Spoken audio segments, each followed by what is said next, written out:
a fantastic day for the victims of stray dog menace. The Supreme Court came down heavily on the state civic bodies, saying that you didn't do enough. Article 21, right to life and liberty cannot be compromised, and we will not be mute spectators when that happens. We passed orders on 22nd of August and 7th of November, which you did not follow.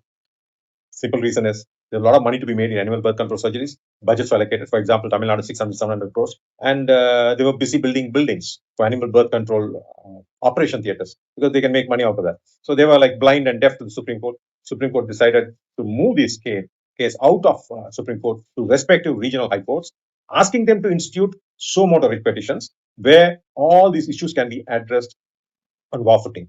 And even the compliance, monitoring compliance become easier because respective high courts will deal with the respective state civic body and the chief secretary. This is how it's going to go. And they also, they didn't want to say this in their earlier orders, but they've made it very clear.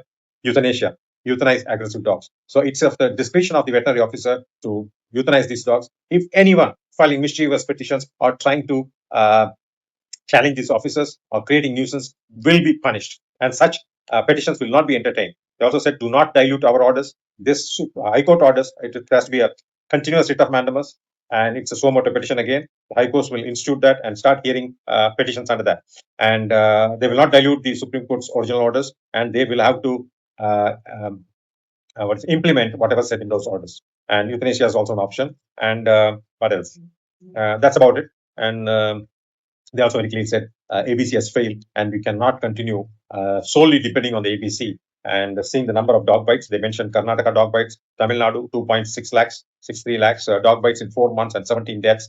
And some foreigners were getting bitten by dogs in Surat, etc. So all this they took into cognizance and they said no more street dogs because Modi ji has a commitment to the United Nations. By 2030, he will make India rabies free. Now, if he has to achieve that, he has to ensure there are no dogs on the street. And that's how the Supreme Court also have laid down the foundation. Now it's up to us to go to respective high courts. If you are a resident welfare association, please go to a respective high court, ask them for the suo motu writ petition, and start filing petitions. If you have issues, you want dogs to be removed, all the institutions, your dogs to be removed, you start putting pressure on the civic bodies and the state chief secretary, they will start acting on it.